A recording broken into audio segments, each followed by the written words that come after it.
New ইয়র্কের Manhattan থেকে আপনাদের সঙ্গে আছে আমি খালেদ মুহিউদ্দিন। নির্বাচনের দিনক্ষণ এখনো ঠিক হয়নি, সংস্কার কবে হবে, মানে জাতীয় নির্বাচন কবে হবে সেই দিনক্ষণ ঠিক হয়নি, সংস্কার কতটুকু হবে, কেমনে হবে, কোন জায়গা থেকে হবে সেই ব্যাপারেও আসেনি কোনো চূড়ান্ত সিদ্ধান্ত। এর মধ্যেই বিতর্কে জড়িয়ে পড়েছে বিএনপি, জামায়াত, এনসিপি, আওয়ামী লীগ। প্রশ্ন দেখা গেছে দ্বিমত ভিন্নমত। এসব নিয়ে কথা বলার জন্য আজ আমাদের সঙ্গে রয়েছেন বিএনপির vice chairman doctor Asaduzzaman Ripon. Doctor Asaduzzaman Ripon, আপনাকে আমাদের অনুষ্ঠানে স্বাগত জানাই। আপনি আমাদের এই সময় দিয়েছেন সেজন্য শুভেচ্ছা ও কৃতজ্ঞতা জানবেন। আমাদের সাথে আরও থাকছেন বিশিষ্ট সাংবাদিক, রাজনৈতিক বিশ্লেষক জনাব আশরাফ কায়সার। জনাব আশরাফ কায়সার, আপনাকেও আমরা স্বাগত জানাই আমাদের অনুষ্ঠানে। আপনি আমাদের সময় দিয়েছেন এবং আমাদের সাথে থাকছেন, সেজন্য আপনি আমাদের শুভেচ্ছা ও কৃতজ্ঞতা জানবেন। আমি প্রথম প্রশ্ন নিয়ে একটু রিপন ভাই আপনার কাছে আসতে চাই।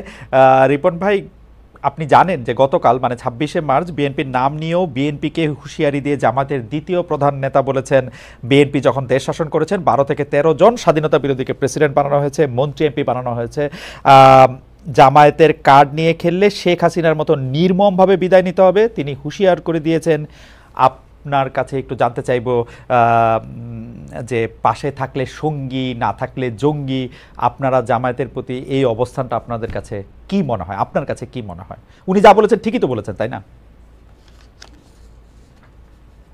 থেকে বলেছেন এবং এটা ওনার পার্টির স্ট্যান্ড কিনা সেটা আমি নিশ্চিত নই, কারণ যখন জামাতের নেতারা যখন আমার সাথে টকশোতে অংশ নেন, তখন তাদের মধ্যে এই ধরনের স্পিরিট বা বক্তব্য আমি শুনি না সাধারণত। বরং সেখানে তারা অনেকবারই ঐক্যের কথা বলেন। মানে ঐক্যটা হচ্ছে যে আমরা তো একটা ফ্যাসিবাদ বিরোধী আন্দোলনে সবাই ছিলাম, তাই না? মানে আওয়ামী লীগ ব্যতীত আওয়ামী লীগের বিরুদ্ধে বাংলাদেশ সকল শ্রেণী পেশা রাজনৈতিক দলের মানুষ, ডান বলেন বাম বলেন, ধর্মীয় মানে ধর্মাবলম্বী রাজনৈতিক দলগুলো হোয়াটএভার, মানে অর্থাৎ আমি ইসলামিস্ট ফোর্সেসদের কথা বলছি, তো সবাই তো অংশ নিয়েছেন, এতে তো কোনো সন্দেহ নেই। তো মানে যেটার মানে দলীয় ফোরামের বাইরে যে আলোচনাগুলো হয় সেখানে আমরা যেটা শুনি যে আমাদের চূড়ান্ত বিজয় অর্জন না হবে। চূড়ান্ত বিজয় বলতে আওয়ামী লীগের পতন করতে শেখ হাসিনা পালিয়ে গিয়েছেন, একটা অন্তর্বর্তীকালীন সরকার মানে এখন দায়িত্ব নিয়েছে, এটাই কিন্তু চূড়ান্ত বিজয় না। শেখ হাসিনার যে অপশাসনটা ছিল, গণতন্ত্রের বিরুদ্ধে তার যে কাজগুলো ছিল, নির্বাচন ব্যবস্থার বিরুদ্ধে তার যে কাজগুলো ছিল, অর্থাৎ একটা টোটাল একটা ফ্যাসিবাদী কাঠামো তিনি তৈরি করেছিলেন। সেই কাঠামোটাকে ভেঙে বাংলাদেশ রাষ্ট্রকে একটা গণতান্ত্রিক রূপান্তরের দিকে নিয়ে যাওয়াটাই হচ্ছে সবচেয়ে মানে বড় চ্যালেঞ্জ সকল রাজনৈতিক দল বা মানে আপনার 5ই আগস্টের বিপ্লবী বিজয়ী দলগুলোর এটি মানে আপনার লক্ষ্য থাকা উচিত।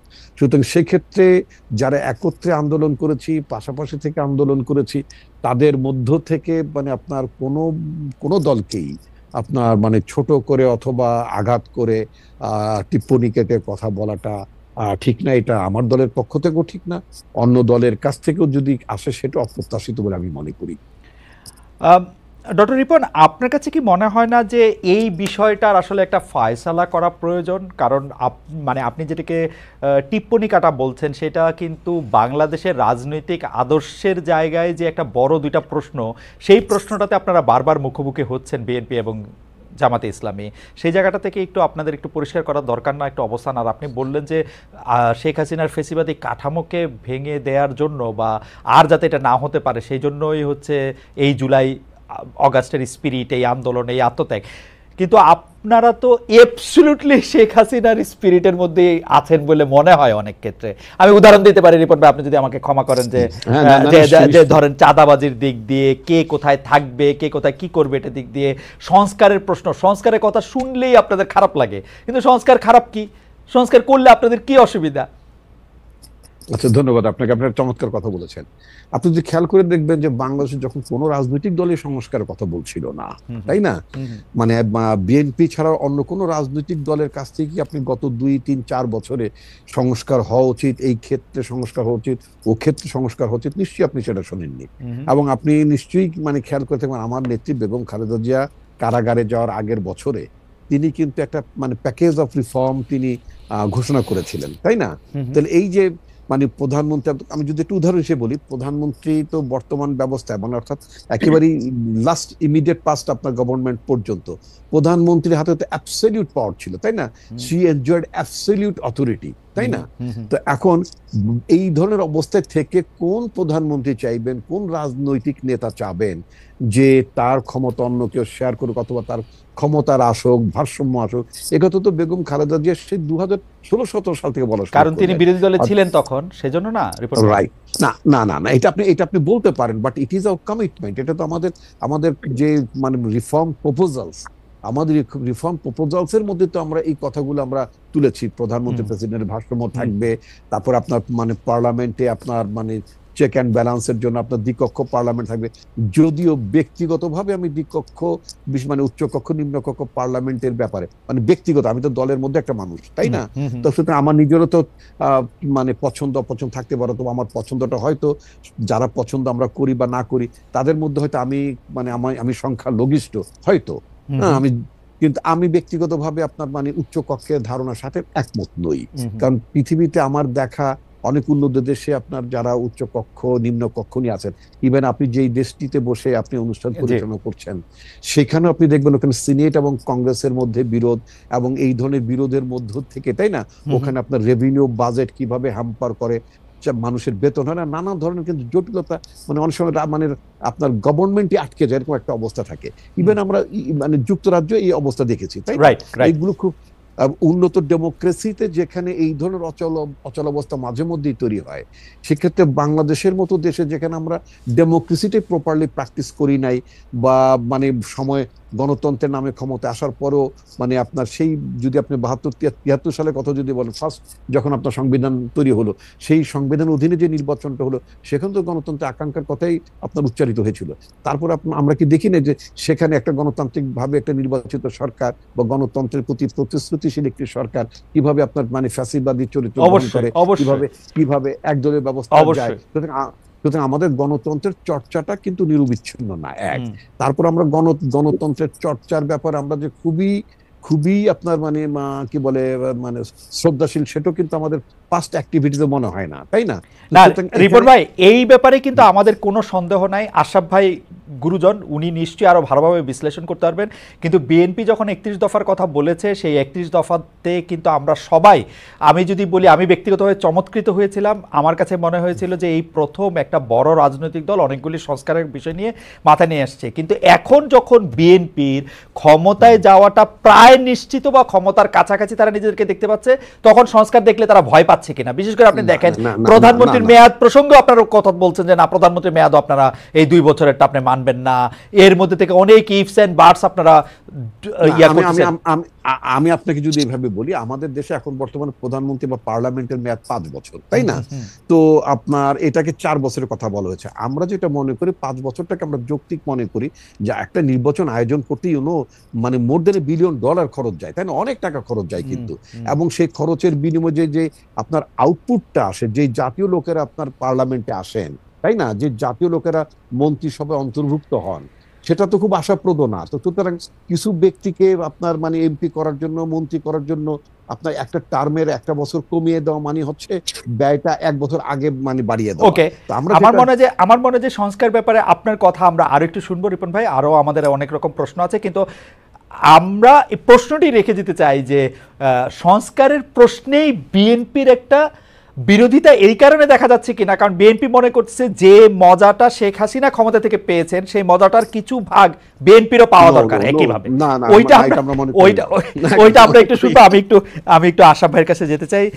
আশরাফ ভাই, আমরা যদি এই বিএনপি জামায়াতের প্রশ্নটা হলো রিপন ভাই যেটা বলছেন যে সেটা আসলে ফয়সালা হওয়া দরকার কিনা, সেই প্রশ্নটা যদি আমরা করি, কিন্তু আমাদের অরিজিনাল প্রশ্নটাও যদি আমি একটু করে রাখি, সেটা হচ্ছে যে গতকাল সাংবাদিকরা যে 71-24 নিয়ে সাবেক উপদেষ্টা বর্তমানে এনসিপির চিফ নাহিদ ইসলামকে যে প্রশ্ন করেছেন, উপদেষ্টা জনাব আসিফ মাহমুদ সজীব ভুঁইয়াকে প্রশ্ন করেছেন, এই প্রশ্ন করা, এই তুলনা করতে চাওয়া, এইটাকে কিভাবে বলবেন, কি বলবেন? এর মধ্যে আপনি রাজনীতি দেখেন কিনা, সাংবাদিকতাকেও বা আপনি কিভাবে বিশ্লেষণ করছেন? আমার অবশ্য কোনো অসুবিধা নাই, আমার কাছে মনে হয় সাংবাদিকরা যে কোনো প্রশ্ন যে কোনোভাবে করতে পারে। আপনার বিশ্লেষণ একটু শুনতে চাই যে এর পেছনে, ভেতরে, বাইরের রাজনীতিটা আপনি কিভাবে দেখেন? এর ভেতরে কিন্তু একটা ব্যাপক রাজনৈতিক বিষয় রয়েছে।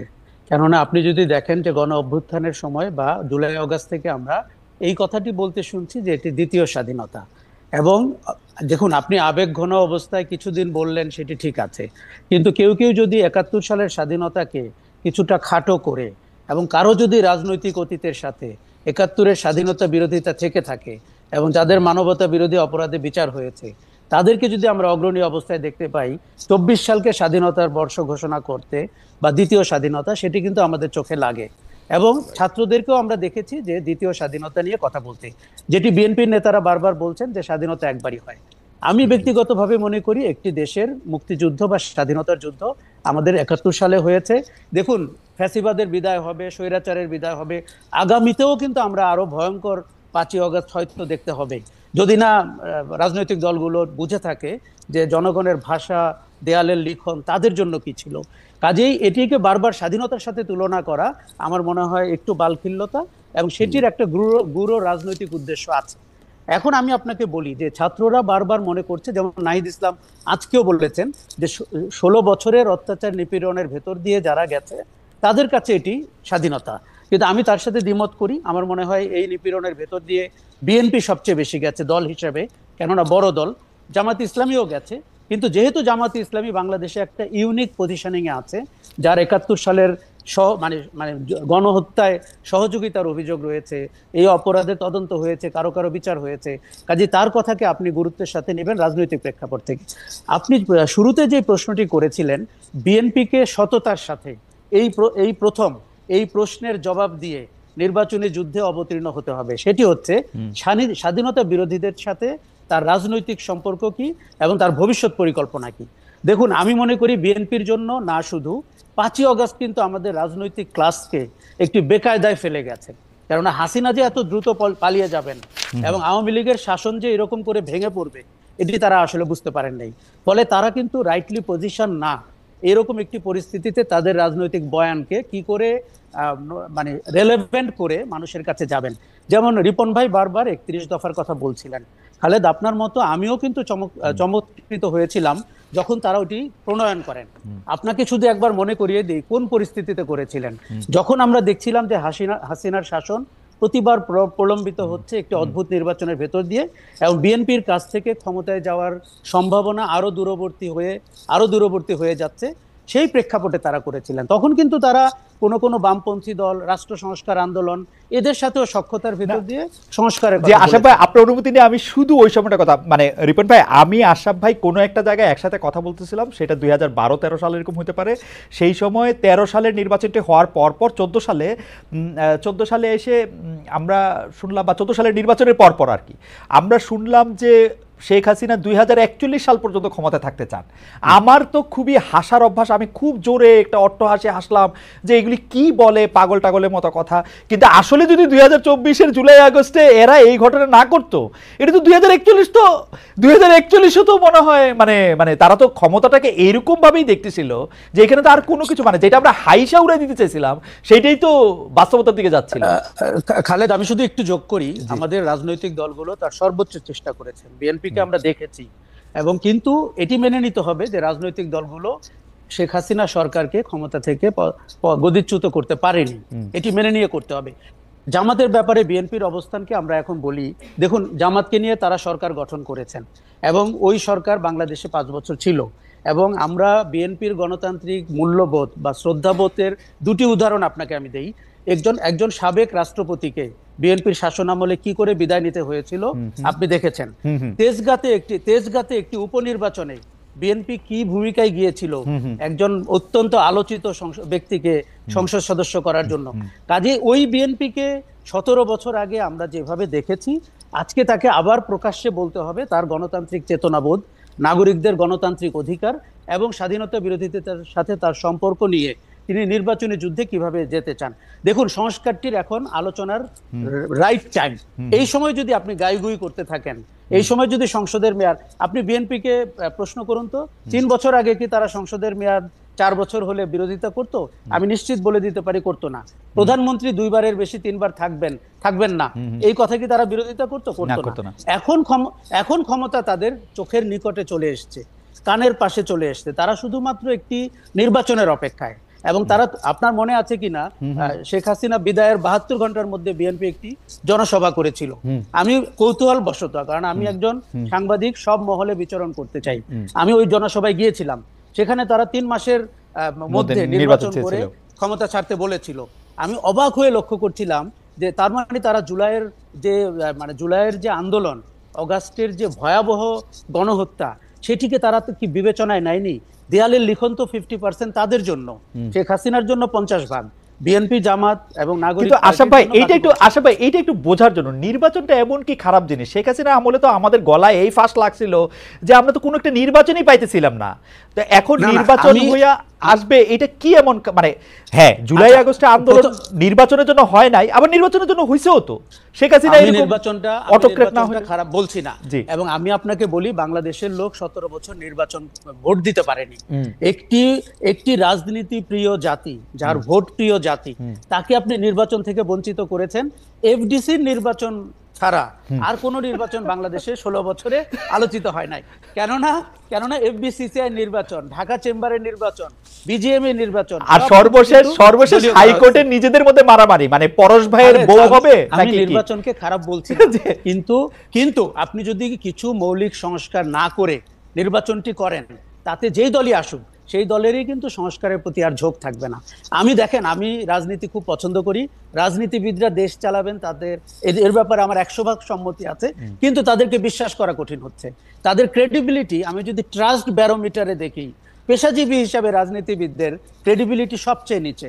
কেননা তারা, আপনি একটু আগে বলছিলেন ক্ষমতায় যাওয়ার আগে এক ধরনের কথা বলেন, ঠিক ক্ষমতায় চলে গেলে তাদেরকে আমরা চিনতে পারি না। কাজেই এই জায়গাটিতে বিএনপিকে বা অন্য দলকে তাদের রাজনৈতিক আদর্শ পরিষ্কার করতে হবে। কিন্তু আশা ভাই, আপনি যদি আমাদেরকে এইটাও একটু বলেন, যারা রাজনীতি না করে এখন যারা ক্ষমতায় আসেন, তাদেরকে আপনি বিশ্বাসে কোন ব্যারোমিটারে কত নম্বর দিবেন? আমার কোনো আপত্তি নেই আশা ভাই, আপনারা আমি খালি দুইটা বড় কথা বলি। ডক্টর ইউনূস ক্ষমতায় বসার পরে তিনি তার সকল মামলা বাদ দিয়ে দিলেন। ডক্টর ইউনূস তার বিরুদ্ধে থাকা মামলাগুলি বাদ দেওয়ার ক্ষেত্রে কি একবারও, যেটাকে আমরা পলিটিক্যাল কারেক্টনেস বলি, সেইটা উনি অনুসরণ করছেন? আপনি উনাদের উপদেষ্টাদের কথা শোনেন ভাই, আপনি দেখেন উনাদের উপদেষ্টা বলে একটা সেনাপ্রধান নাকি উইথ এ হেভি হার্ট ইউনূসকে মেনে নিছেন। তাহলে তো একজনের হয় উপদেষ্টা যাবে, নাহলে ইউনূস সাহেব যাবে, নাহলে সেনাপ্রধান যাবে। এগুলি কি? এবং চাঁদাবাজি, অন্যায়, লুটতরাজ, আমার মাফ করবেন, এর কোনোটা কম করতেছে কোনো জায়গায় দিয়া? আমি তো দেখতেছি না। খালেদ, গণতান্ত্রিক শাসন সমস্ত দোষ সত্ত্বেও সবচেয়ে ভালো শাসন। তারপরে সেনাবাহিনী বা সেনা শাসন আপনার অ্যাকসেপ্টেবল না। আর আপনি যদি অনির্বাচিত সরকার, যেটি তত্ত্বাবধায়ক হোক, অন্তর্বর্তী হোক, যেই নামেই ডাকেন, তারা আমার চোখে সবচেয়ে জবাবদিহিহীন শাসন ব্যবস্থা। আপনি যে 3-4টি উদাহরণ দিলেন, আমি আপনার সাথে সবগুলোতে একমত। এই যে উপদেষ্টা যখন সেনাবাহিনীর সম্পর্কে বা প্রধান সম্পর্কে কথা বলেন, তার ন্যূনতম ধারণা নাই। তিনি ওথ নিয়েছেন, এবং তাদের দুজনের উচিত, মাহফুজ এবং আসিফের, এই ক্যাবিনেট থেকে বের হয়ে গিয়ে এই ধরনের কথাবার্তা বলার। আচ্ছা, অন্যান্য উপদেষ্টাদের সম্পর্কে আমি বলি, তাদের কারো জনগণের সাথে কোনো সম্পর্ক নাই। তারা এলিটিজমে বিলিভ করেন, তারা একটা বিচ্ছিন্ন জনগোষ্ঠী, তারা একে অন্যকে কোনো ক্লাসরুমে মিট করেছেন, তারা কেউ ক্লাসের ফার্স্ট বয়। অত্যন্ত রাজনীতি সচেতনতা বোধে বিন্দু মাত্র কোনো ধারণা তাদের নাই, এবং তারা, অবাক হয়ে লক্ষ্য করছি আমরা, তাদের স্বার্থ ঘনিষ্ঠ বিষয়গুলোকে তারা চক্ষু লজ্জা ভুলে সেগুলোকে প্রাধান্য দিচ্ছেন। আমরা তো পরিমিতি বোধ বলে একটা শব্দ শুনেছিলাম, আমরা শুনেছি তারা শিক্ষিত লোক, আমরা ভেবেছিলাম তারা পরিমিতি বোধ শো করবেন, যে এই আমলে অন্তত আমার নামে বিশ্ববিদ্যালয় হবে না, এই আমলে অন্তত আমি ওই মামলাগুলো তুলে নিব না। আমরা না শুনেছি তারা আইনের শাসনে বিশ্বাস করেন। কাজেই দেখুন, আমরা একটা অত্যন্ত ক্রাইসিসে আছি। সরকারটির নাজুক অবস্থা, সরকারটিকে আমরা দেখতে পাচ্ছি না আইনের শাসনের প্রতি যথেষ্ট শ্রদ্ধাশীল। কিন্তু রাজনৈতিক দলগুলোকেও যদি আমরা সংস্কারে আপনার কমিটেড না করতে পারি, বিশেষ করে বিএনপির মতো দলকে, তাহলে আমরা যাব কোথায়? আমরা তো একটু গণতান্ত্রিক শাসন। আশা ভাই, এই যে রিপন ভাই এখানে বসে রয়েছে, বিএনপির গুরুত্বপূর্ণ নেতা, কিন্তু তবু আপনারা আমি এই প্রশ্ন করতে চাই, আমি রিপন ভাইকে, আমরা বিএনপির কেমনি করবো এটা? বিএনপি তো আমাদের কথা শুনবে না, কারণ বিএনপি যে এই 3 বারের প্রধানমন্ত্রী, 2 বারের প্রধানমন্ত্রী নিয়ে ক্ষমতায় যাওয়ার আগেই প্রশ্ন তুলতে পারে, এটা আমার ধারণারও বাইরে ছিল। আমার ধারণারও বাইরে ছিল 5 বছর 4 বছর নিয়ে এত বড় একটা ফাঁস করতে পারে, এটা আমার ধারণারও বাইরে ছিল আসলে। আমি খুব অবাক হয়েছি, কেননা 2 বারের বেশি প্রধানমন্ত্রী হবেন না, এই কথা বিএনপি যখন বলেছিল আমার খুব ভালো লেগেছিল। এবং দেখুন, সংসদের মেয়াদ দেখেন, আমরা যখনই পাওয়ারে কেউ চলে যায়, সংসদ সদস্য হয়ে যায়, তার আচরণ যে আমরা অপছন্দ করি, কখনো কখনো যে ঘৃণা করি, এই কথাগুলো কি বিএনপির লোকরা জানেন না? অবশ্যই। বিএনপি 16 বছরে জানেন না তারা কোন প্রান্তে চলে গেছিলেন? বিএনপির উচিত হবে এখন সংস্কারের আলোচনায় বারবার 31 দফা না বলে এই মুহূর্তের আলোচনায় তারা প্রমাণ করতে হবে যে তারা ক্ষমতা দৃষ্টিসীমার মধ্যে দেখছেন না। তাদের মাথায় কেন 3বারের ব্যাপারটা এসছে আমি ভালো, আপনিও জানেন আমিও জানি, এবং কেন তারা সরকারের মেয়াদ 5 বছর চান। দেখুন, শেখ হাসিনা 41 পর্যন্ত ক্ষমতায় থাকতে চেয়েছিলেন। এখনো কেউ কেউ বাজারে হাসিনার ফেলে যাওয়া ভূমিতে তার দলের ভোট, তার যে, আমি একদিন সেদিন বলেছি আমাদের কোনো রাজনৈতিক দল আওয়ামী লীগ হতে চাচ্ছে, কেননা আওয়ামী লীগের যত কুকর্ম সেগুলোকে তারা বরণ করে নিয়েছেন। তারা শুধু কলোনিয়াল শাসনের মতো ওই চ্যাটটিতে আওয়ামী লীগ নেতৃবর্গের জায়গায় নিজেদেরকে দেখতে চান, রিপন ভাই ওই আচরণই করতে চান। আশা ভাই, আমরা একটু রিপন ভাইকে শুনি। রিপন ভাই, আমি আপনাকে প্রশ্ন আমি আগেই করে রেখেছিলাম, আপনি আশা ভাইয়ের মন্তব্য শুনেছেন বিএনপি ক্ষমতার কাছাকাছি যাওয়ার ক্ষেত্রে। আমার একজন বিএনপি আর রাজনীতি খুব কাছে থেকে দেখে এরকম একজন বন্ধু, উনি বলছেন বাংলাদেশে গণতন্ত্রের মানে বিএনপির কাছে হলো আগে আওয়ামী লীগ যে দুষ্টামিগুলি করতো সেই দুষ্টামিগুলি আওয়ামী লীগ করতে পারবে না, আমি করব। এটা হচ্ছে বিএনপির কাছে বা বাংলাদেশের মানুষের কাছে গণতন্ত্রের মানে। রিপন ভাই, আপনার কথা একটু শুনতে চাই। আশা ভাই আরো সুন্দর করে বলেছেন, অনেকগুলি প্রসঙ্গে এনেছেন। না, উনি অনেক সুন্দর করে বলেননি, উনি খুব নির্দয়ভাবে বিএনপির কথাগুলো উনি নির্দয়ভাবে সরকারেরকেও বলছেন আসলে। উনি যেগুলো বলেছেন সেই সমালোচনা উনি করতেই পারেন, কিন্তু সেই সমালোচনার ন্যায্য প্রাপ্তি কিন্তু বিএনপির দিকে যাওয়ার কোনো কারণ নেই। আমি যদি এইভাবে বলি, যেমন ধরুন উনি এখন সংস্কারের প্রস্তাব অনেকগুলো থাকছে, সেই সংস্কারের প্রস্তাবের সাথে আমরা তো একটা দল, আমাদের পেছনে তো মানে আপনার আমাদের সমর্থক আছে, মানে তাদেরও তো একটা পথ, মানে তাদের এই প্রস্তাবের প্রতি তাদের সমর্থন অথবা তাদের বিরুদ্ধে থাকতেই পারে। যেমন ধরুন সংস্কারের মধ্যে প্রস্তাব আছে যে বাংলাদেশ 4টি প্রদেশে বিভক্ত হবে। 4টি প্রদেশে বিভক্ত মানে 4টা প্রাদেশিক পরিষদ হবে, 4টা প্রাদেশিক সরকার হবে, 4টা গভর্নর হবে। আমার দল তো এটা এই এই এই এই দেশটাকে 4টা প্রদেশে করার বা একাধিক প্রদেশে করার এই কনসেপ্ট আমার দল বিশ্বাস করে না, পছন্দ করে না। সুতরাং আমি তো এটা ন্যায্যতেই আমি এই সংস্কার প্রস্তাব বিরোধিতা করতে পারি। যারাই প্রস্তাবগুলো দিয়েছেন তারা কার সাথে কনসাল্ট করে প্রস্তাবগুলো দিয়েছেন? 1 নম্বর হতো যে সংস্কার কমিশন যখন সংস্কার প্রস্তাবগুলো তৈরি করলেন তারা আগেই মানে আপনার রাজনৈতিক দলগুলোর সাথে বসতে পারতেন, সেটা অনেক ভালো হতো। সব তৈরি করে ঘাড়ে চাপিয়ে দেওয়ার তো কোনো মানে আপনার সেটা চাপিয়ে দিতে চাইলেই আমরা সেটা নেব তা না। 5 বছর পর পর আপনার হয় পার্লামেন্ট ইলেকশন হয়, গভর্নমেন্টের পরিবর্তন হয়, আর অনাস্থার কারণে তো অনেক আগেও পরিবর্তন হতে পারে, সেটা আলাদা কথা। এই 5 বছর এবং 4 বছরের মধ্যে ওনারা বলেছেন বলে 4 বছর ঠিক আছে, এটা তো ঠিক। রিপন ভাই, একটা কৌতূহল, শুধু একটা কৌতূহলের জন্য, ডক্টর ইউনূস সাহেবের আমরা সমালোচনা করতে পারি, তার সরকারের সমালোচনা করতে পারি, কিন্তু তিনি যেহেতু সারা পৃথিবী দেখা বিশ্ব বীক্ষণ করা একজন মানুষ, তিনি কিন্তু এই সুযোগ আমাদের সামনে দিয়েছেন যে সংস্কারের মধ্যে কোনগুলি আপনাদের ভালো লাগছে কোনগুলি খারাপ লাগছে সেটি একটি ওয়েবসাইটের মাধ্যমে তিনি প্রকাশ করবেন। আপনারা কি সেটি জানিয়েছেন?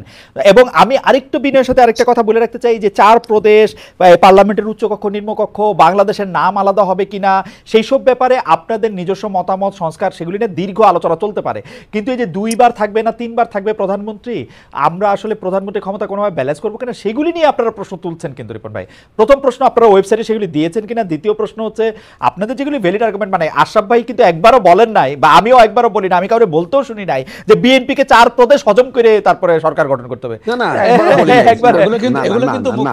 এগুলি একেবারেই মুখ্য বিষয় না, খালি আপনারা ক্ষমতার ভারসাম্যটার প্রশ্ন নিয়ে আপনারা কি করছেন সেটা। এটা অনেক মুখ্য বিষয়, এটা আপনি যেটা মুখ্য বিষয় মনে করছেন না, এটা অনেক মুখ্য বিষয়, কারণ এর সাথে আমার সভরেনিটি এবং আমার স্টেটের সিকিউরিটির প্রশ্ন পর্যন্ত জড়িত আছে। সুতরাং এখানে তো আমাকে অবশ্যই এটার বিরোধিতা করতে হবে। ঠিক আছে, বিরোধিতা করেন, বিরোধিতা করেন। আমি আসছি আর একটা পয়েন্টে, যেমন আপনি বললেন যে ওয়েবসাইটে দিতে হবে, আমরা কোনটা সমর্থন করি না করি, এটা তো আসলে এমসিকিউ স্টাইল না, এটা তো মেডিকেল বা বুয়েটে ভর্তি হওয়ার এমসিকিউ স্টাইলের প্রশ্নপত্র হওয়ার কোনো কারণে। যেমন আপনাকে ছোট্ট একটা উদাহরণ দিই, আমি জানি আপনি ম্যাজিস্ট্রেসি করেছেন, আপনার লাইফে করেছেন। আচ্ছা, এখন ধরুন আমার বিরুদ্ধে অনেকগুলো মামলা আছে, তো মামলাগুলো যখন ট্রায়ালের পর্যায়ে যখন চলে যায় তখন আদালতে আমাকে জিজ্ঞেস করে যে this are the charges brought against you, আপনি দোষী কি নির্দোষী? আমি কিন্তু অনেকেই এক কথায় বলেছেন যে হুজুর আমি নির্দোষ। আমি কিন্তু আদালতে সেই ব্যক্তি, আমি কিন্তু আধা ঘন্টা দাঁড়িয়ে আমি আদালতের পারমিশন চেয়েছি যে আমি কেন নির্দোষ এই ব্যাপারে আমাকে বলতে দিতে হবে। আমি নির্দোষ, আমি দোষী নই, আপনার বিরুদ্ধে আমার বিরুদ্ধে চার্জেস এনেছে সেগুলোর সাথে আমি একমত নই, এগুলো সব মিথ্যা কথা। কিন্তু কেন মিথ্যা কথা, কেন আমাকে ফাঁসানো হচ্ছে, এই ব্যাপারে আমি এক্সপ্লেনেশন অবশ্যই এক্সপ্লেনেশন দিবেন, কিন্তু রিপন ভাই আমার প্রশ্ন, আপনি আমাদের নেতা, আপনার কাছে আমার প্রশ্ন যে ওয়েবসাইটে কি জায়গা কম ছিল, এক্সপ্লেনেশন করতে কি কোনো বাধা ছিল? হ্যাঁ হ্যাঁ, স্প্রেডশিট, মানে এটা তো আপনাকে টিক দিতে বলে নাই, আপনি লাইন লিখতেন 10টা। হ্যাঁ লেখা আছে তো, লিখতে আমরা আমরা কি চাই কি চাই না সেটা আমরা অবশ্যই না সেটা সংস্কারের প্রশ্নে রিপন ভাই, সংস্কারের প্রশ্নে আমি আমি সংস্কার প্রশ্নের কথাই বলছি, সেগুলো কিন্তু আমরা বিশদভাবেই কিন্তু আমরা এক্সপ্লেনেশন দিয়েছি যে কেন আমরা এটা চাই না বা কি বৃত্তান্ত। এটা তো শুধু ইয়েস নোর বিষয় না, এটা কিন্তু আমরা বলেছি। আর আর বাদ বাকি আরেকটা কথা আপনাকে একটু মনে করিয়ে দিতে চাই, মনে হবে যেন মানে সমস্ত সংস্কার মানে থেকে আসে প্রধানমন্ত্রীর মেয়াদকে কেন্দ্র করে। In fact it is not. আমাদের পার্টি কিন্তু বলেছে যে these are the proposals from our side, আমরা প্রপোজাল গুলো দিয়েছি, কিন্তু অন্যরাও যদি এর চেয়ে কোনো বেটার প্রপোজাল দেয় সেটাও কিন্তু আমাদের দল সেটা গ্রহণ করতে রাজি আছে। এই উদারতা দেখাতে কিন্তু আমরা কার্পণ্য করিনি।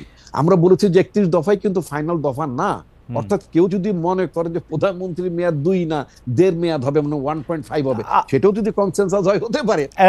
নারিপন ভাই আপনার সাথে কথা কয়ে পারবো না, কিন্তু আমি আশা পাই আরেকটা যে প্রসঙ্গ তুলছেন সেই প্রসঙ্গটার ক্ষেত্রে আমি আপনার একটু দৃষ্টি আকর্ষণ করতে চাই।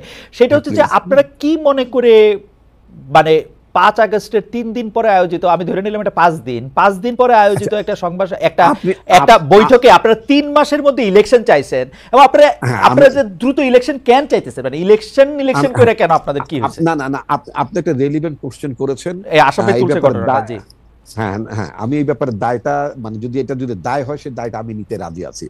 আপনি জানেন যে আমার পার্টি যতবার ক্রাইসিসের মধ্যে যায় বিভিন্ন সময়, তখন কিন্তু পার্টির আমি একটা মুখ্য ভূমিকা পালন করতে নির্দেশিত আমি দায়িত্ব পালন করি।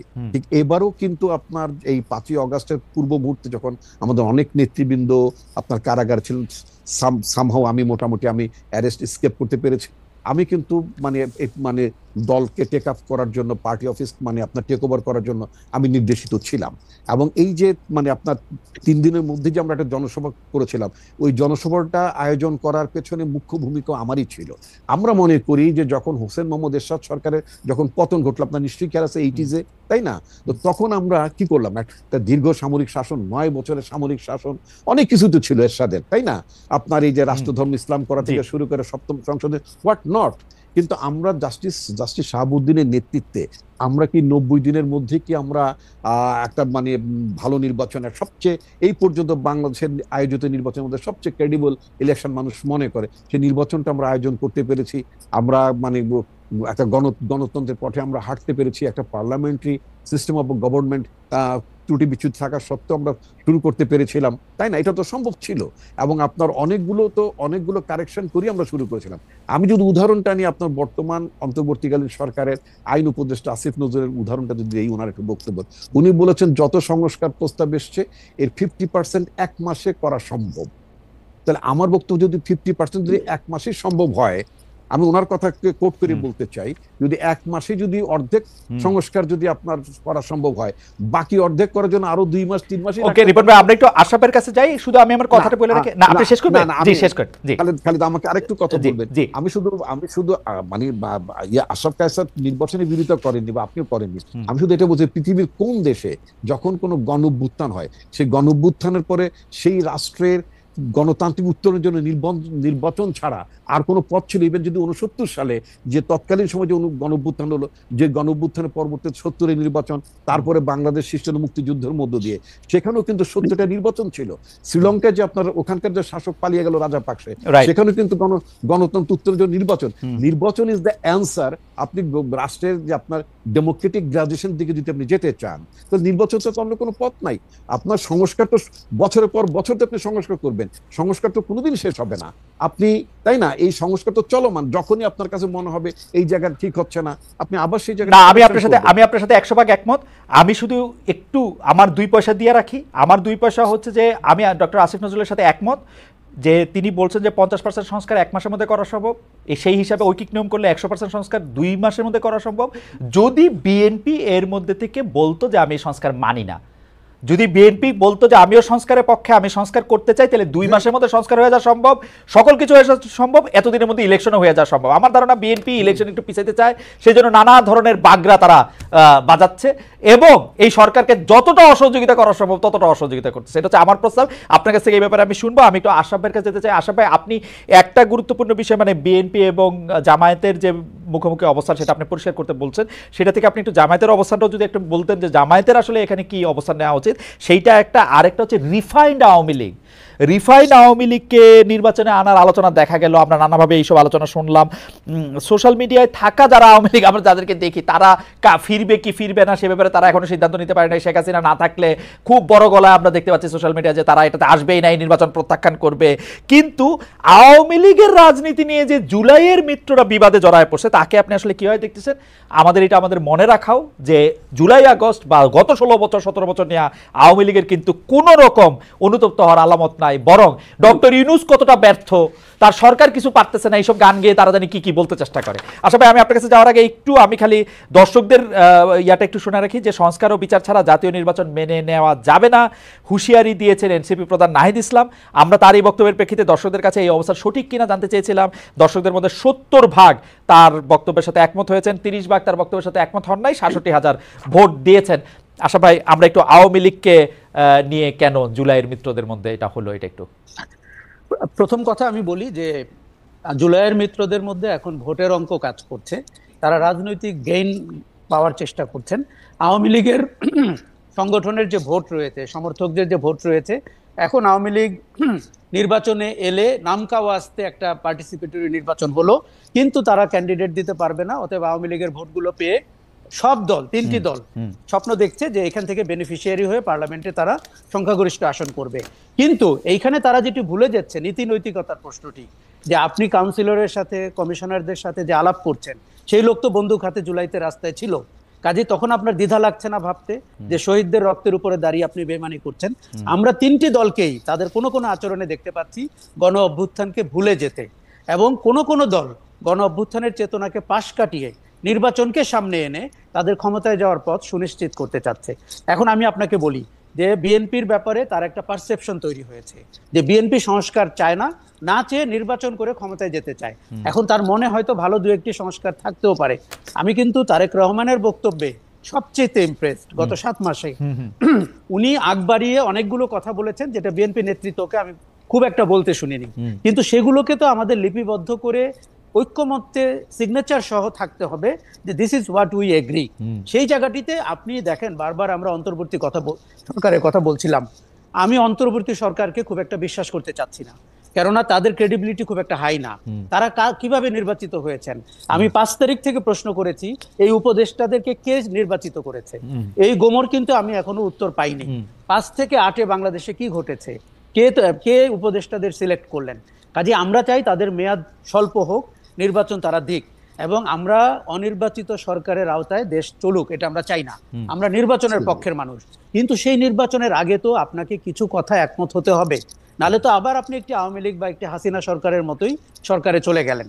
কাজেই আমি কিন্তু ভেবেছিলাম যে অন্তর্বর্তী সরকারের না, বিএনপি সবচেয়ে বেশি সংস্কারে অগ্রণী ভূমিকা পালন করবে। বিএনপি আগ বাড়িয়ে বলবে যে সরকার যেন বাধ্য হয় এই সংস্কারগুলোকে করতে, অথবা জামাত অথবা জাতীয় নাগরিক পার্টিও যেন বিএনপির সাথে সুর মিলাতে পারে।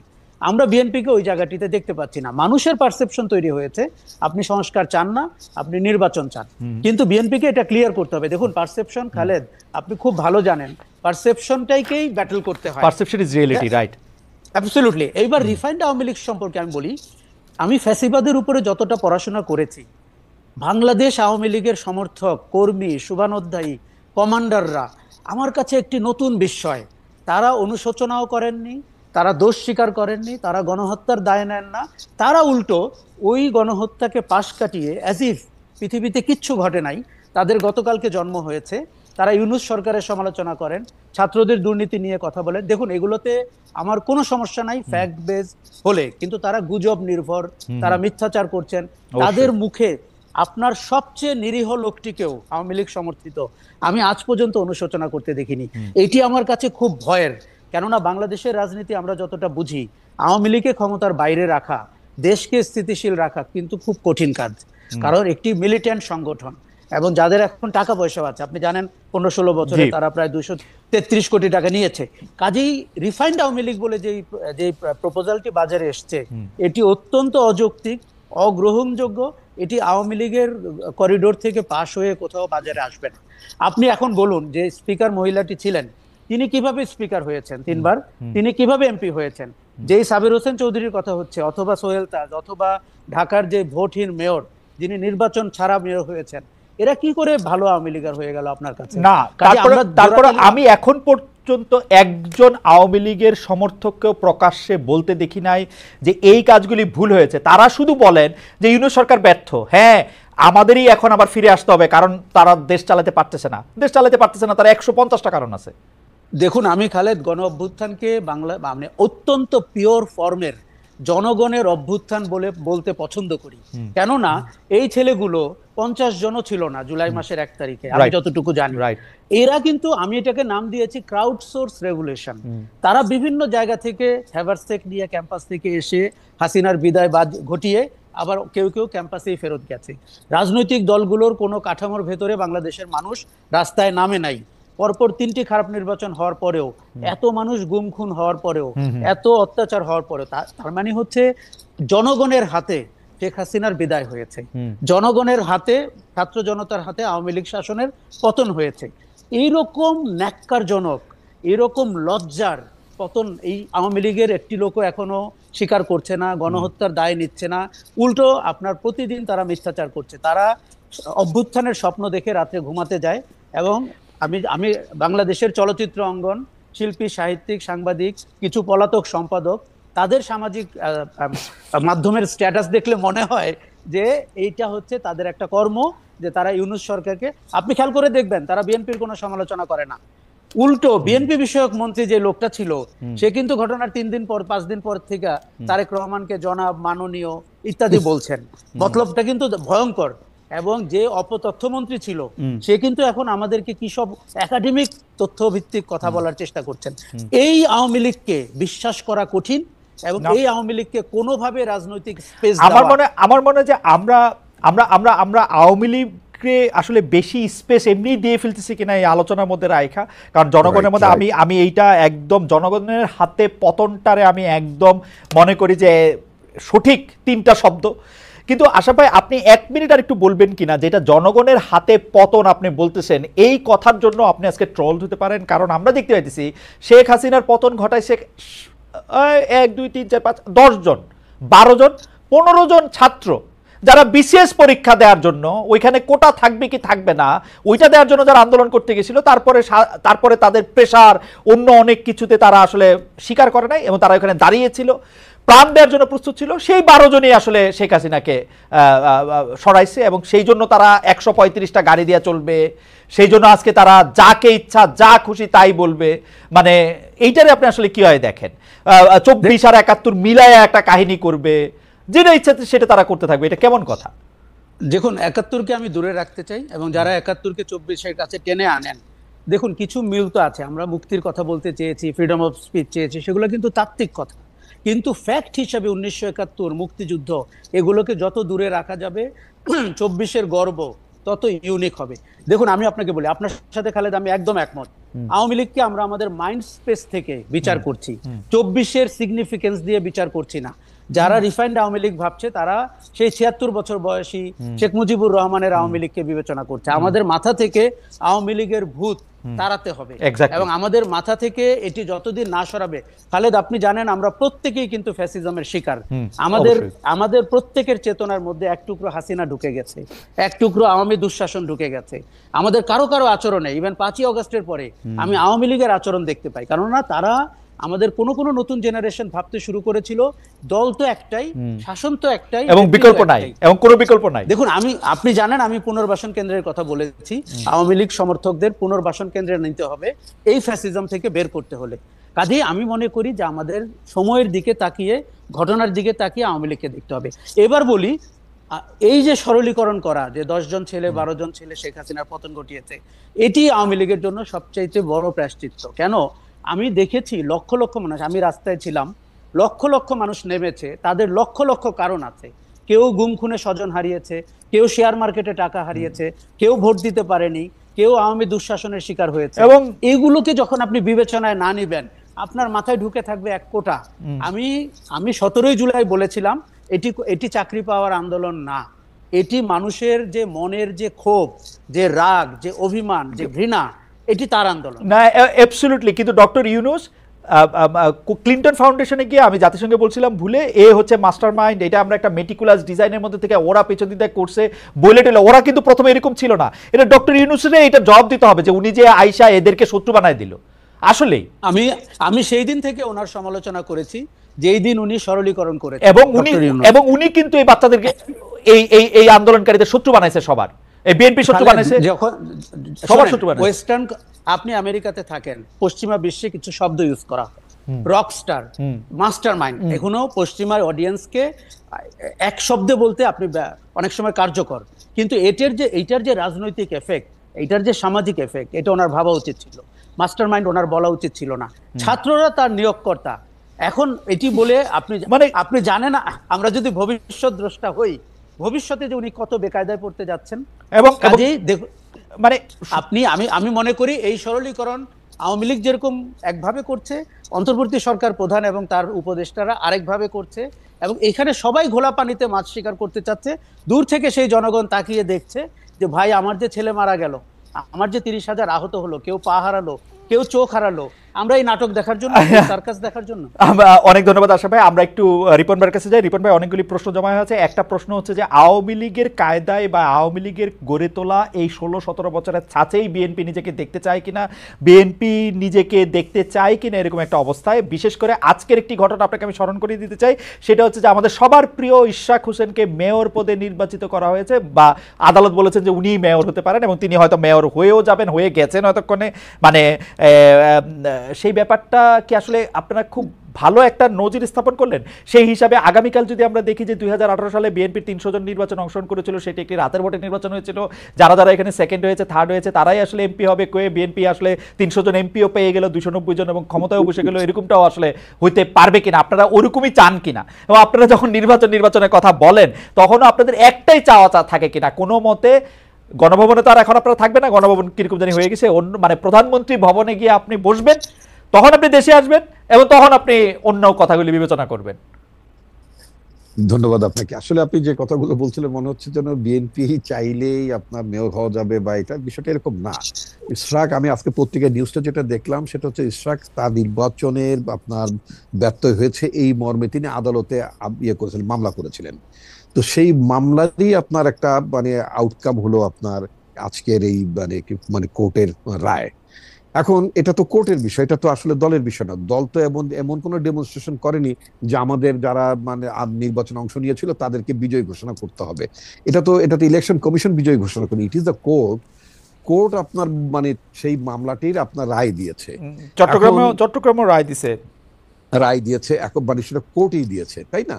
এখন আপনি এই কোর্টের রায়ের বিবেচনা বোধ অথবা এটাকে আপনি যে ব্যাখ্যা আপনি দিতে পারেন সেটা আলাদা কথা। আমি যে ব্যাখ্যা দিতে পারি সেই ব্যাখ্যা হচ্ছে বিএনপি অলরেডি ইন পাওয়ার, এবং বিএনপির বাইরে এখন কিছু নাই বাংলাদেশে। ইলেকশন হইলে বিএনপি 290 সিট নিয়ে আওয়ামী লীগ যেভাবে দেশ শাসন করছে এইভাবেই দেশ শাসন করবে না।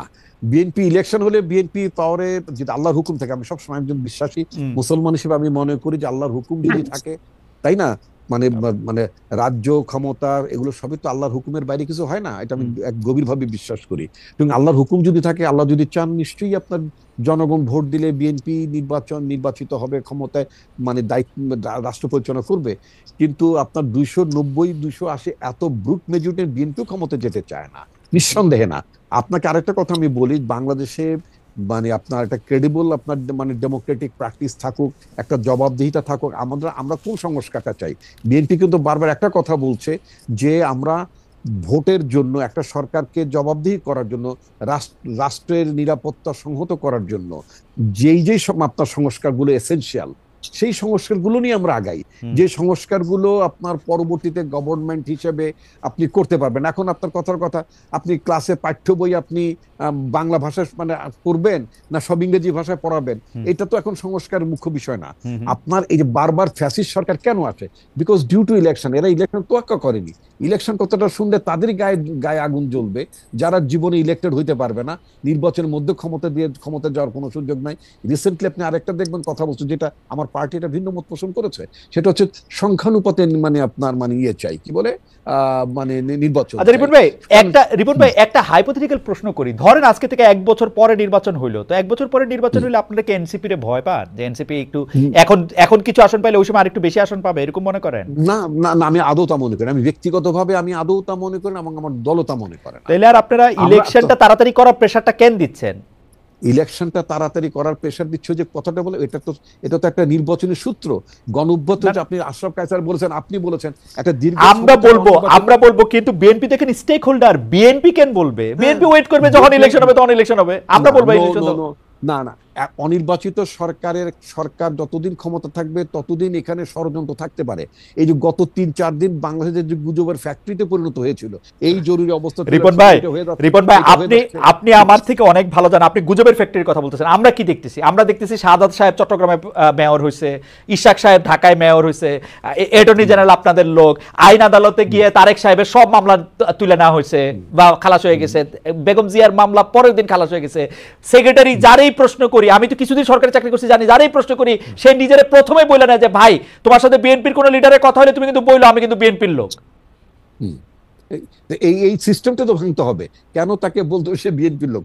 আমি তো বারবার আমি তো রাজনীতি করি, আমি যখন আমার এলাকায় যাই, I met my SP DC আপনার ইউনো, তাদেরকে মিট করছি। আমি একটা কথা বলতাম যে প্রজাতন্ত্রের কর্মকর্তা হিসেবে আপনি কখনই বিএনপির লোক আপনার পরিচয় দেওয়ার দরকার নেই। যেমন আপনি আওয়ামী লীগের লোক পরিচয় যদি দিয়ে থাকেন, সেটাকে যেমন আমরা মানে অন্যায্য মনে করছি, সমালোচনা করছি, একইভাবে আপনি কখনো বিএনপির লোক হিসেবে পরিচয় দেবেন, সেটাকেও কিন্তু আমরা সমালোচনা করব, নিন্দা করব, এবং আমরা এটাকে মোটেই প্রশ্রয় দেব না। আপনার প্রজাতন্ত্রের মানে কর্মকর্তা থাকুন, তাতে বরং আপনি রেসপেক্ট পাবেন। আপনার পোশাকের মর্যাদা, আমি পুলিশ অফিসারকে বলেছি আপনার পোশাকটাকে তো আমরা শ্রদ্ধা করতে চাই, আপনাকে কোনো বিশেষ অনুগত। রিপন ভাই আপনারা যখন এখন আপনাদের মানে ঢাকার বাইরে যান, তখন পুলিশের কর্তার বা প্রশাসনিক কর্তার ব্যবহার আপনাদের প্রতি অনেক পাল্টাইছে না? আমার যেহেতু আগে প্রশাসনের কর্মকর্তাদের সাথে আমার মিট করার কোনো সুযোগ ছিল না, কারণ তারা আপনাকে খুঁজতো রাষ্ট্রীয় অতিথিশালায় নেওয়ার জন্য। তবে বর্তমানে আমি আমার নিজ জেলার কথা বলতে পারি। নিজ জেলার স্বাভাবিক আমার এলাকার আইন শৃঙ্খলা পরিস্থিতির কথা বলেন, হ্যাঁ, আমি নানা কারণে যখন আমি বলি তাদেরকে স্ট্রেট কাট বলি যে আমাদের দলের তরফ থেকে, এবং এটাও বলেছি যে আমার দলের কোনো কর্মী যদি দলের পরিচয় দিয়ে, কোনো লোক যদি আমার দলের পরিচয় দিয়ে যদি কোনো অন্যায় রিপন ভাই সংযোগটি বোধহয় একটু আমরা শুনতে পাচ্ছি না রিপন ভাইকে নিশ্চয়ই আমরা শুনবো, তবে আমরা একটু প্রশ্নটি করে রাখি, রিপন ভাই যদি শুনে। সেটি হচ্ছে যে আমরা আচ্ছা রিপন ভাই আসলে আমরা প্রশ্নটি করব আমরা আশাফ ভাইয়ের কাছ থেকে। রিপন ভাই শুনতে পাচ্ছেন? রিপন ভাই আমরা একটু আটকে গেছিলাম। আমি আপনাকে শুধু 2টা কথা বলি, আপনি 1 মিনিট একটা মন্তব্য করেন, কারণ আমি জানি যে এই প্রশ্ন আসলে আপনাকে উদ্দেশ্য করে নয়, এই প্রশ্ন আপনার দলকে উদ্দেশ্য করে। অনেক সময় দল ইয়ার চেয়ে বড় থাকে। সেই প্রশ্নটি হচ্ছে গত 5 আগস্টের পর থেকে প্রতিদিনই আপনি বলছেন যে কাউকে আপনি কোনো নির্দেশনা দেন নাই, অথচ আপনি দেখেন প্রতিদিনই বিভিন্ন এলাকায় দখলবাজি, চাঁদাবাজি, দিবস উদযাপন, দলীয় মনোনয়ন দাবি, নানা কিছু কেন্দ্র করে বিএনপির অভ্যন্তরীণ দ্বন্দ্ব সংঘাতের এবং আধিপত্য বিস্তারের খবর আসছে। 10 জনের বেশি মানুষ নিহত হয়েছে, আহত হয়েছেন শত শত মানুষ। গতকাল মিরসরাইয়ে একজন মারা গেছেন। বিএনপির তৃণমূল কি নিয়ন্ত্রণের বাইরে চলে গেছে? বহিষ্কার, সদস্যপদ স্থগিত, সতর্কতা, নানা কিছুর পরে অভ্যন্তরীণ দ্বন্দ্ব থামছে না কেন? আরিফন ভাই আমি আপনাকে সত্যি করে বলি, I have nothing against BNP, nothing against NCP, কিন্তু আমি কিন্তু রাস্তাঘাটে বিভিন্ন জায়গায় যে চাঁদাবাজির কথা শুনতেছি এগুলি বিএনপি করতেছে, অল্প কিছু জায়গায় জামাত করতেছে, অল্প কিছু জায়গায় এনসিপি করতেছে। ট্রাস্ট মি, আমি একটু বাড়াই করতেছি না। আচ্ছা যাও, এটা আপনি ইনফরমেশন থাকতে পারে, এবং আমাদের কানে যে অভিযোগগুলো এসেছে আমি আপনাকে ক্যাটেগরিক্যালি বলি, আমরা কিন্তু স্টার্ন মেজার তাদের বিরুদ্ধে দল থেকে বের করে দিয়েছি। আরেকটা কথা আপনাকে বলি, আপনি নিজেই জানেন সারা পৃথিবীতে যখন কোনো বিপ্লব হয়, অভ্যুত্থান, সরকারের পরিবর্তন ঘটে, তখন কিন্তু দেখবেন আপনার পোস্ট রেগুলেশন, আপনার মাস্টার্স পিরিয়ডে কিন্তু একটা ব্যাপক ধরনের অ্যানার্কি থাকে। সেই তুলনায় কিন্তু বাংলাদেশ কম্পারেটিভলি অনেক অনেক বেশি ভালো অবস্থায় আছে। এটা গেল একদিক। দ্বিতীয়ত আপনি আমাকে একটু সময় দেবেন। দ্বিতীয়ত আপনি একটা কথা বলেছেন, এই যে যে বিএনপি একেবারে ক্ষমতার দ্বার প্রান্তে ক্ষমতায় এসে যাচ্ছে ইত্যাদি ইত্যাদি যে কথাগুলো বললেন, এটা গ্রামের নানা জায়গায় মানুষের মধ্যে, কর্মীদের মধ্যে, নেতাদের মধ্যে এই ধরনের ফিলিংস থাকতে পারে। ফলে অনেকেই মনে করছে যে আমার দল তো ক্ষমতায় আসছে, সুতরাং আমি এখন যদি মানে দলের কোনো জায়গাতে বিচ্যুত হয়ে যায়, পথ থেকে হারিয়ে যাই, তাদের মধ্যে একটা ক্ষোভ যে কিছু কিছু জায়গায় যে আপনার আপনার বিভেদ বিরোধ হয়েছে, সেটা কিন্তু মানে অস্বীকার করবো না, হয়েছে। বাট এটাকে মাথায় রেখে আমাদের পার্টির ভারপ্রাপ্ত চেয়ারম্যান তারেক রহমান বাংলাদেশের 8টি অঞ্চলকে বিভক্ত করে মানে মানে সাংগঠনিক কার্যক্রম পরিচালনা করার জন্য একেবারেই তৃণমূল পর্যায়ের দলটাকে থ্রো ইলেকশন, মানে আমরা যেটা চেয়েছি যে ভোটের আগে কোনো দলের মধ্যে বিভাজন, নেতৃত্বের মধ্যে ঝামেলা, এগুলো যাতে না থাকে, আমরা একেবারে গ্রাসরুট লেভেলে কাউন্সিল করে আমরা নেতৃত্ব নির্বাচন করছি, একেবারে ভোটের মধ্য থেকে। আমরা কাউকে চাপিয়েও দিচ্ছি না। এইটা আমি তো নিজে মানে আপনার ফরিদপুর, গ্রেটার ফরিদপুর একটা জায়গা আছে, মানে এই দায়িত্বটা পালন করছি আমি। রিপন ভাই, আমার মনে হয় আপনি আপনার বক্তব্য পরিষ্কার করছেন এবং আমি আপনার বক্তব্যে কনভিন্স। আমি একটু আশরাফের কাছে একটু যাই, যে আশরাফ ভাই আপনি একটা জিনিস খেয়াল করবেন যে জুলাই আন্দোলনের পর তাদের যে সমন্বয়ক ছিল সেই সমন্বয়করা 1 মাসের মতো হয়েছে একটু এদিক ওদিক, তারা একটা নিজস্ব দল করছেন এবং কিন্তু সেই দলটারে আমরা নতুন রাজনৈতিক বন্দোবস্তের ছিটে ফোটাও পাইতেছি না। আমরা যদি তাদের কাউকে পাইতাম সেই প্রশ্নটা আমরা তাদেরকে করতে পারতাম। এখন আপনি যেহেতু তাদের একটা অনেক বড় সমর্থক ছিলেন, আমি যেহেতু তাদের অনেক বড় সমর্থক এখনো আছি, সেই জন্য আমি আপনার এই প্রশ্ন করতেছি, তারা অ্যাক্টিভিস্ট থেকে রাজনীতিবিদ কেন হইতে পারতেছেন না? মানে আমি তো দূরে আছি, আমার থেকে তো তারা পরামর্শ চায় না, কিন্তু আমি জানি আপনার থেকে পরামর্শ চায়। আপনাদের কি পরামর্শ দেন যে সার্জিস 155টা গাড়ি লয়ে বাইর হয়? 155টা গাড়ি লয়ে বাইর হনো হয়তো দরকার আছে, যে মানে নাইলে মানুষ ভোট দিবে না। কারণ রিপন ভাইরা এমন একটা রাজনৈতিক সংস্কৃতি করছে যে 155টা গাড়ি নেন। আচ্ছা রিপন ভাই আপনারা বিএনপি আওয়ামী লীগ, জি আশা ভাই, তারা এখন এত স্বাবলম্বী এবং নাবালক থেকে সাবালক হয়ে গেছে, তারা এখন আর কারো পরামর্শের ধার ধারে না এবং তারা নিজেদেরকে ধরাকে সরাজ্ঞান করার চেষ্টা করছে। খালেদ, আমি কিন্তু এখনো তরুণদের পক্ষে, ছাত্রদের পক্ষে, নতুন রাজনীতির পক্ষে। রিপন ভাইরা তাতে আহত হওয়ার কিছু নাই। আমরা বিএনপিও যদি নতুন রাজনীতি বাণী আমাকে শোনায়, আমি বিএনপির প্রতিও যথেষ্ট মনোযোগী হব। একমাত্র জামাতে ইসলামীকে আমরা দেখছি, রিপন ভাই আমি কি বলি, জামাতে ইসলামীকে দেখছি বাড়াবাড়ি করছে এবং বাংলাদেশের নারীরা অত্যন্ত শঙ্কিত যে ধর্মভিত্তিক বা উগ্রবাদীরা রাজনীতিতে বা ক্ষমতা কেন্দ্রের কাছে চলে এসেছে কিনা। জামাতকে আমার বাড়াবাড়ি করতে দেখছি। ছাত্রদের সংগঠনের কথা আপনাকে আমি বলি, আমার খুব দুঃখ হচ্ছে তাদের যে রাজনৈতিক ভবিষ্যৎ সম্ভাবনা ছিল সেইটিকে তারা এটিএম বাক্সের মতো ক্যাশ বাক্সতে রূপান্তর করতে চাচ্ছে। এটা আমার কাছে এই যে দুর্ভাগ্য মনে হচ্ছে জাতিটার। দেখুন, আমরা কিন্তু মুখিয়েছিলাম যে তারা যে রাজনীতিতে নতুন বিতর্ক করছে, তারা যে গণপরিষদের কথা বলছে, তারা নতুন রাজনৈতিক বন্দোবস্তের কথা বলছে এবং রাজনীতিকে খোল নলচে পাল্টে দেওয়ার কথা বলছে, এগুলোতে কিন্তু দেশবাসী অত্যন্ত আশাবাদী হয়েছিল।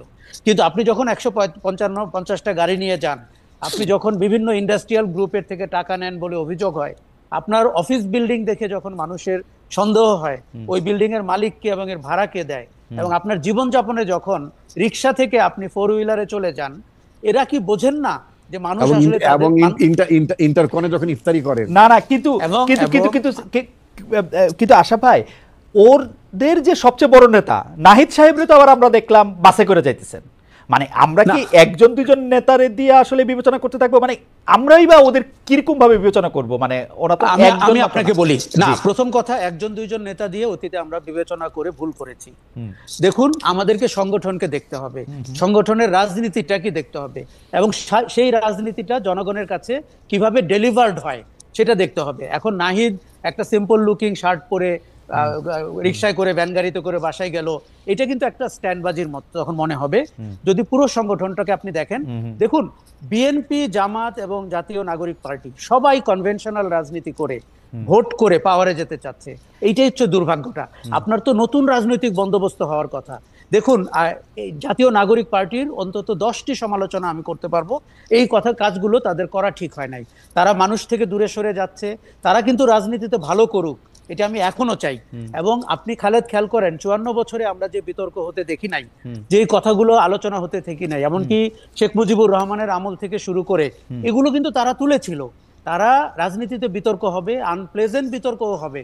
বিএনপির জন্ম কোথায় হয়েছে, তারা স্বাধীনতা বিরোধীদেরকে ক্ষমতা কাছাকাছি এনেছিল, আপনার অত্যন্ত আনকমফোর্টেবল অনেক কথা তারা বলতেই পারবে। কিন্তু এই আলোচনা আমরা চেয়েছিলাম যে তারা যেন সততার সাথে করে, তারা যেন নতুন রাজনৈতিক বন্দোবস্তের দিকে যায়। সেই জায়গাটিতে জাতীয় নাগরিক পার্টি অনেক পিছিয়ে যাচ্ছে। প্রতিদিন তারা আমার কাছ থেকে সমর্থন হারাচ্ছে। আমি নিশ্চিত জানি বাংলাদেশের লাখো লাখো মানুষের কাছ থেকেও তারা সমর্থন হারাচ্ছে। ফলে ভোটের দিকে তারা যাচ্ছে কনভেনশনাল ওয়েতে। ওই যে হোন্ডা গুন্ডা, মোটর গাড়ি, টাকা পয়সা, আপনার মিথ্যাচার করতে গিয়ে দাদাকে জমিদার বলতে হয় 2025 সালে, আপনি বুঝতে পারছেন না? এটি আমাদের সমাজে যে সবচেয়ে হাস্যকর। আমাদের সমাজে তো কেউ প্রজা ছিল না, আমাদের সমাজে তো সবাই রাজা ছিল। আপনি নিশ্চিত আপনার ক্লাসরুমে দেখেছেন, আমি দেখেছি। এই দারিদ্র্য থেকে তো, আমাদের মানসিক দারিদ্র্য থেকে তো আমাদের বেরোতে হবে। আচ্ছা, আরেকটা কথা বলি, আমি চাই সবগুলো রাজনৈতিক দলের আয় কোত্থেকে হচ্ছে এবং ব্যয় কোথায় হচ্ছে সেটি আন্তর্জাতিক এই প্রশ্নটি উঠলেই আশরাফ ভাই, আমি যখন এই কথা বলি তখন ওরা এই হিরো আলম থেকে শুরু করে এনসিপি সবাই এই কথা বলে যে আপনারা কি বিএনপি আওয়ামী লীগকে কখনো এই প্রশ্ন করেছেন? এটার কি উত্তর দিবেন? আসলে বিএনপি আওয়ামী লীগকে তো এই বাধ্যতা আমরা করতে পারি নাই।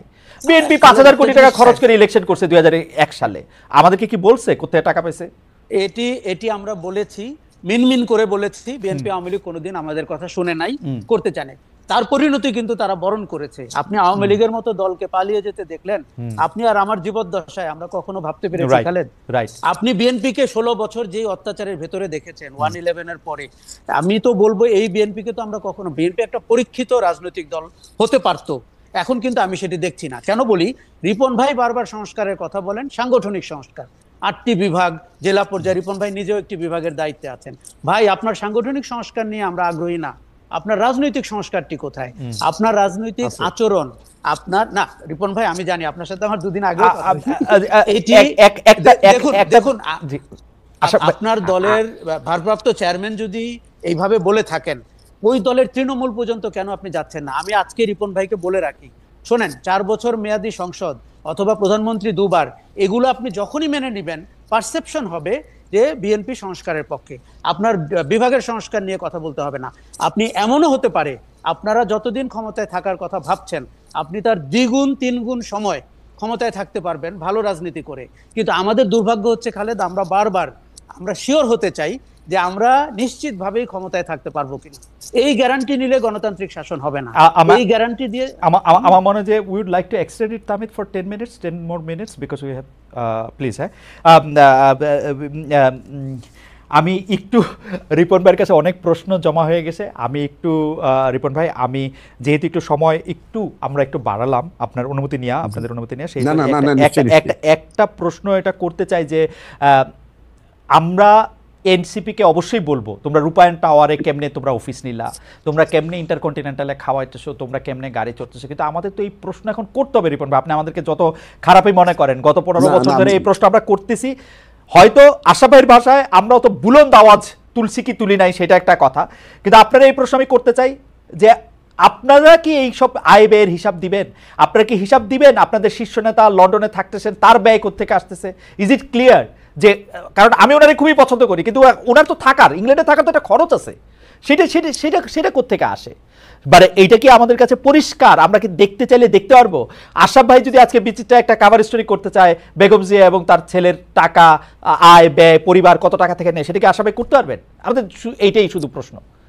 আমি আপনাকে খুব স্পষ্ট ভাষায় বলতে চাই, যদি আশরাফ কায়সার যদি এই ধরনের একটি স্টোরি করতে চান, তিনি নির্দ্বিধায় করতে পারেন, এবং আমি ওনার প্রস্তাবটা পাঠাতে পারি, নিঃসন্দেহে তিনি করতে পারেন। আশা ভাই, আপনি যদি এটা কিছু করেন, এটা আমাদের জন্য করেন আশা ভাই। দিচ্ছি খালেদ, আমি এরকম একটি কভার স্টোরি করতে চাই, এবং আমি চাই বিএনপি আমাকে তথ্য ভিত্তিক ভাবে সহযোগিতা করুক। এটিতে বিএনপির রাজনীতির যে ট্রান্সপারেন্সি, হলমার্ক অফ ট্রান্সপারেন্সি হয়ে যাবে।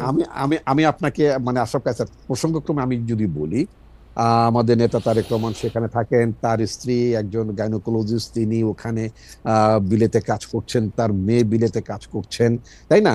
তো সুতরাং আপনার রাজনীতিতে যদি তারেক রহমান যদি সার্বক্ষণিকভাবেও যদি রাজনীতি নিয়েও ব্যস্ত থাকেন, তার সংসার জীবন নির্বাহ করার মতো যথেষ্ট সম্মতি তার আছে। আমি প্রসঙ্গক্রমেই বলি যে আমার স্ত্রী একজন চিকিৎসক, তিনিও ঢাকা মেডিকেলের ছাত্রী, তিনি তিনি অ্যাজ ওয়েল এস তিনি ব্রিটিশ সিটিজেনও, তার বিদেশে কিছু মানে তার আয় রোজগার ছিল, তিনি সেখানে কাজও করেছেন অ্যাজ এ ডক্টর। তো সুতরাং ট্রান্সপারেন্সি থাকবে না, এখন জানতে চাইলেই তো আমরা বলতে পারবো, আমরা এগুলো তো লিখিও, আমরা প্রকাশও করি, অসুবিধা তো নাই। ওকে, না, তার আমি মানে আমার- তার মানে আমি তার আমার- মানে তার মানে এটি প্রকাশ্য খবর যে আসলে আমরা বিএনপির আয় ব্যয়ের হিসাবটা, বিএনপি নেতা নেত্রীরা এখান থেকে হ্যাঁ, কমিউনিস্ট পার্টির হোল টাইমারদের মতো টাকা নেন কিনা সেটাও আমরা একটু জানতে পারবো। হ্যাঁ, আমি আচ্ছা, খালেদ, এটা আমি তো- খালেদ জি। খালেদ আমি আপনাকে আপনার আপনার অনুষ্ঠানের মাধ্যমে বলতে চাই, গত 2 বছর তো আমার স্ত্রী আমার মানে সংসার টেনেছেন, এটা তো জি। কোনো সন্দেহ যে নাই। আমরা হ্যাঁ। ভাবি সম্পর্কে একটু জানি, সুতরাং সেটা মানে উনার মানে উনার হয়তো মানে আপনাকে টানা শুধু না, মানে আমাদেরকে আপ্যায়ন করে খাওয়ানো মানে মানে সেটা আছে, কিন্তু সেটা বিএনপির ক্ষেত্রে আমরা এটা একটু পরিষ্কার জানতে চাই। আরেকটা কথা হচ্ছে যে এইটা যেহেতু একটা শেষ পর্যায়ে, আপনার কথা শুনে আমরা একটু আশাবাদীকে শুনে আমরা আজকের অনুষ্ঠান এখানে শেষ করতে চাই যে আমরা যতটা ট্রান্সপারেন্সি এনসিপির কাছ থেকে আশা করি, সেই প্রত্যেকটা বিষয়ে যে রাজনৈতিক সংস্কারের কথা আশা ভাই প্রশ্নটা তুলেছিলেন, যে আপনাদের রাজনৈতিক অবস্থান, আদর্শগত অবস্থান, পার্টির ভিতরে গণতান্ত্রিক অবস্থান, পার্টির আয় ব্যয়, যেগুলি আমরা এনসিপির কাছ থেকে জানতে চাচ্ছি, সেগুলি আপনারা আমাদেরকে দিবেন কিনা, ওই স্বচ্ছতা ওই জবাবদিহি আমরা পাবো কিনা? নিঃসন্দেহে বিএনপি প্রস্তুত, বিএনপি এই ট্রান্সপারেন্সি বিশ্বাস করে। আরেকটা কথা আপনার মাধ্যমে বলতে চাই, যে নতুন রাজনৈতিক বন্দোবস্তের কথা ছেলেরা যে 24 সালের অগাস্টের পর থেকে বলা শুরু করলেন, এই নতুন রাজনৈতিক বন্দোবস্ত কিন্তু বিএনপি একটা পুরনো পার্টি হিসেবে বিএনপি কিন্তু নতুন রাজনৈতিক বন্দোবস্তের দিকে এগুচ্ছে। আমাদের নেতা তারেক, যেটা আপনি বলেছেন, আশরাফ কায়সারও বলেছেন যে আমাদের ভারপ্রাপ্ত চেয়ারম্যানের বক্তব্যে আপনার ইমপ্রেসড, ওনার যদি বক্তব্যগুলো যদি আপনি দেখেন, সেখানে কিন্তু প্রচুর নতুন রাজনৈতিক বন্দোবস্তের কথাই তিনি বলেন, নিউ এনগেজমেন্টের কথা তিনি বলেন। কিন্তু কিন্তু সেইসব কথার সাথে তো বাস্তবতার মিল নাই। আমাদের পুরান মানে আমি যে জায়গায় বড় হয়েছি সেই জায়গায় একটা কথা ছিল, ছবির লগে ফটোর মিল নাই ভাই। হ্যাঁ, ছবির লগে ফটোর মিলে, এটা ঠিক যে আমার আমার না হ্যাঁ রাইট, আপনার সাথে আমি মানি। এখন আমার নেতা এই কথা বলছেন, কোন ক্ষেত্রে যদি সেটা আমি অনুসরণ না করি, তার জন্য তো আমার নেতার রেসপন্সিবল, কিন্তু নেতা যখনই জানছেন তিনি কিন্তু ব্যবস্থা নিচ্ছেন। তৈলে আর নাহিদ বাসে চড়ে, সার্জিস 135 গাড়ি লিয়ে চড়ে, তৈলে আর আমরা তাদের দোষ দিব কেমনে? না, আমি নিজেও তো বাসে চড়ি, তো হোয়াটস রং? না, because you are Nahid good নেতা, বা আপনার মতো হইতে চায় নাহিদ, আর আর আমি হচ্ছি ব্যাড নেতা, আমি হচ্ছি সার্জিস, আমি 165 গাড়ি লিয়ে চড়ি। আমি এখন এলাকায় গেলে একটা গাড়ি দিয়ে যাই, পেছনে কোনো গাড়ি থাকে না, ঠিক আছে। রিপন ভাই, আমার মনে হয় যে আপনি অনেকগুলি বিষয়ে আসলে আমাদেরকে পরিষ্কার করেছেন, আপনার একটা স্বচ্ছ এবং জবাবদিহির অবস্থান আপনার সবসময় ছিল, এখনো আছে। আমি আশরাফ ভাইয়ের বক্তব্য দিয়ে আমি এটা শেষ করতে চাই। আজকের অনুষ্ঠানে আমরা অনেক বিষয়গুলি খোলামেলা আলোচনা চাই। আশরাফ ভাই যদি এখন একটু কনক্লুডিং। ইতিহাস আমাদেরকে একটা বড় সুযোগ দিয়েছে আমাদের পুরো রাজনীতিকে রিব্র্যান্ডিং করার। হাসিনা পালিয়ে গেছে, এটা অতীত। আওয়ামী লীগকে মাইন্ডসেট থেকে না দেখে বাস্তবতায় দেখলাম সেটি আমাদের জীবন থেকে বেরিয়ে গেছে। দেখুন, বিএনপি মতো দল বা জাতীয় নাগরিক পার্টি রিব্র্যান্ডিং বলতে আমি কিন্তু পলিটিক্স ইটসেলফকে রিব্র্যান্ডিং করার কথা বলছি। শোনেন, এখন রাজনীতি বলে বাজারে আমরা যেটি দেখি সেটি অপরাজনীতি। এটি দলগুলোকে মেনে নিতে হবে। এটি হচ্ছে চর দখলের রাজনীতি, মাস্তানির রাজনীতি, টাকা খাওয়ার রাজনীতি। এখন মানুষ এই রাজনীতিকে বিদায় দিয়েছে, নো বলেছে। আপনি সেই রাজনীতি নিয়ে এখনো 7 মাস ধরে বসে আছেন। এবং আশা ভাই আমি মাঝখানে শুধু একটা কথা বলি। আপনি দেখেন, মোহাম্মদ আসুজ্জামান উনি বলছেন আওয়ামী লীগের আয় ব্যয়ের হিসাব নিয়মিতভাবে থার্ড পার্টি অডিট হয়ে থাকে এবং নির্বাচন কমিশনে জমা দেওয়া হয়। খালেদ মহিউদ্দিন মিথ্যা বলছেন কেন?